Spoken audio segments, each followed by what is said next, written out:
Hey, it's Gale Banks again. We're at Banks Power. We're testing flatback diff covers. There's a lot of questions. We're going to answer some more of them today, but the prime one I want to know is, are we getting any lube to this?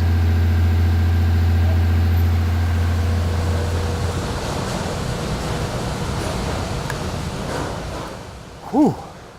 Whoa. Okay. So welcome back to the Banks diff cover series. You remember last time we ran a plastic curved back, kind of like the stock, but we also observed, due to a flat at the top, that while it was following the ring gear through the curve, it was impacting this flat, spilling off to the sides. So I thought, if that's bad, I wonder what's happening inside of these, you know, because you got a really flat back. You're driving the fluid, I theorize, into this flat, up across any features that might be inside, dragging it, and then impacting the top. Will it spill off? What I'm curious about is what happens inside of one of these things with that square corner, impact there, drive it up to here, impact here. Does anything get to the ring and pinion interface? Does anything get to that front pinion bearing at all? Well, I'm not Superman. I can't see through these things. So I thought, okay, let's take the Meg High-Tech. It didn't have any features on the inside anyway. Let's mill it off. And there it is on the truck. What I did was I got Mike in the machine shop, who normally builds engines,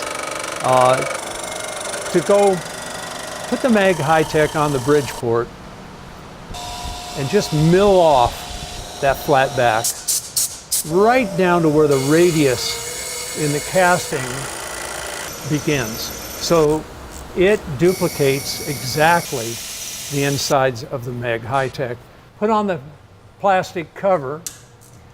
And while we were at it, I said, you know, it's kind of dark in there. How about we put some stage lighting, some theater lighting in there? So the guys did this LED setup. We've got LEDs down in the lube, LEDs above the lube, and a couple of them feature lights on the ring gear up there. With the Meg High-Tech, as with a lot of these flatbacks, the guys go for a higher static fill level. In the stock configuration here on the Ram, it took 3.9 quarts. This is filled to the low level, which is about 3/8 of an inch higher than the stock Ram, but it's 6 quarts, so there's literally over 2 quarts more in here. This level brings the oil into the axle tubes. There seems to be this whole school of thought that more lube filled to a higher static level is the killer app. Like, this is the thing to do. I don't think so. My line of thought is that the guys who designed this axle know more about making it durable than anybody in the aftermarket. I'm not saying that the aftermarket can't do something better. That's what speed equipment is all about. But I'm beginning to believe that no one has. So we'll see here.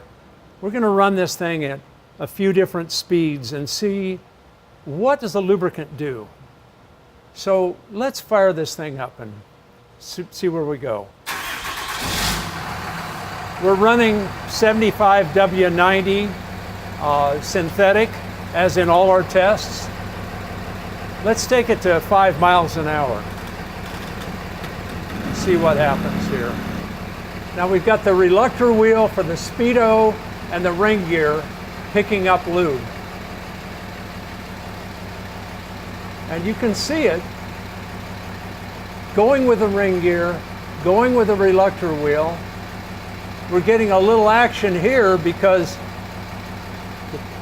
the differential assembly has some flats on it, and the fluid level is so high that it's paddling the fluid. As I said, with the stock setup, when you start running the stock setup, the fluid level, the active fluid level drops down. What we're looking to do is lubricate the ring gear pinion, the ring gear pinion interface where you've got a high load sliding friction. And by extension, if this works right dynamically, you're taking the lubricant over the top and slinging it out to the front and rear pinion bearings. That's important. You don't want a design that starves those. So let's take it to 10 miles an hour and have a look at what's going on.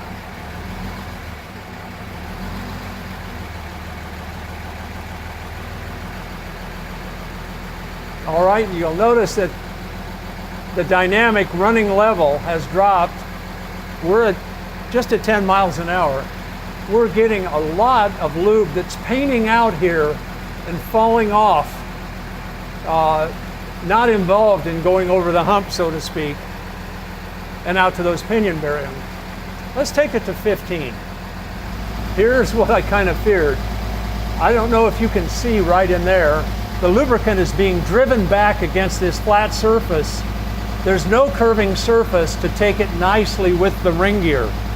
So I don't know if you can see that. Can you see that very well? You can see it driving against the surface there. That's doing work to the fluid. That's heating the fluid unnecessarily. And that's aerating the living hell out of the fluid. Aeration means less lubrication when you get into that ring to pinion interface. Also, you'll notice it's painting this thing all the way up to here, hitting the top, and we're only at 15 miles an hour. I'm glad I put those lights up there. It's falling off to the sides. Let's take it to 20 miles an hour. Wow. Oh my God. Settle in at 20.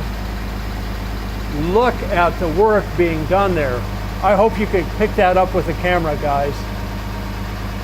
Most of the lubricant that should be going to the pinion is going off to both sides. Got little eddy currents going on here, which are kind of odd. This is what I feared about these flat back designs. Let's take it to 30. We've got a perfect waterfall here, off to the sides. Let's go to 50 miles an hour. 50.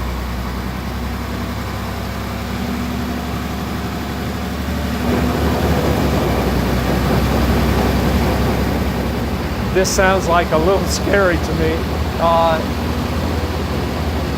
There you are, guys. I don't know how much is getting to the pinion, but there's an awful lot of action going on back here. Look at the work being done. And look at the aeration. Unbelievable, absolutely unbelievable. All right, let's bring it back down to idle. Just idle it. Give them a down sign, yeah. Let's see how this settles out in terms of aeration.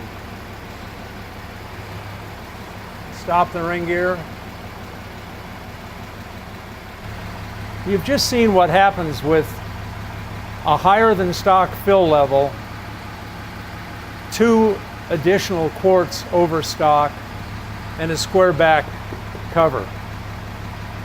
I want you to notice that as it hits the cover, it's driven into the cover, it has to make a 90-degree change up the back here, hits another flat, and spills off to the sides, starving the pinion. And the pinion bearings. That's work you're doing to the fluid. That work heats the fluid for no good reason. In this rear end, there's frictional loss and viscous loss. That's viscous loss. In other words, heating the fluid is no free lunch.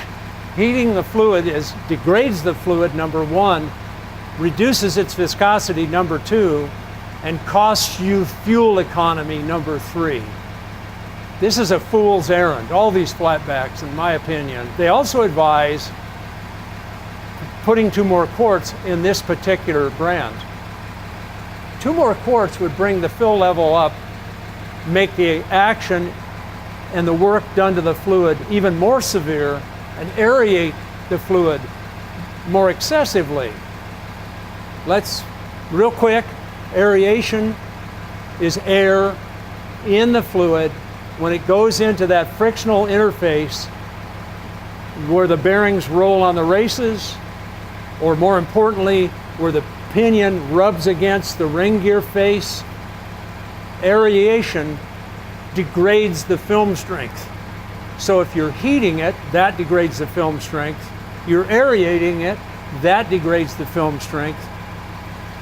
All of this work is done because they wanted a flat back and put a bunch of fins on it.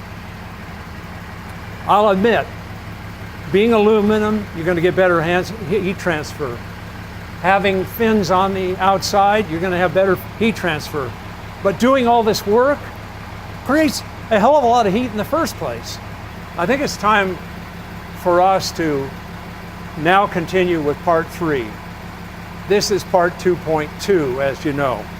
Part 3 is on the dyno, run it to 300 degrees, 250 horsepower to the road surface, and see how quick it gets there, see how well each design cools the lubricant.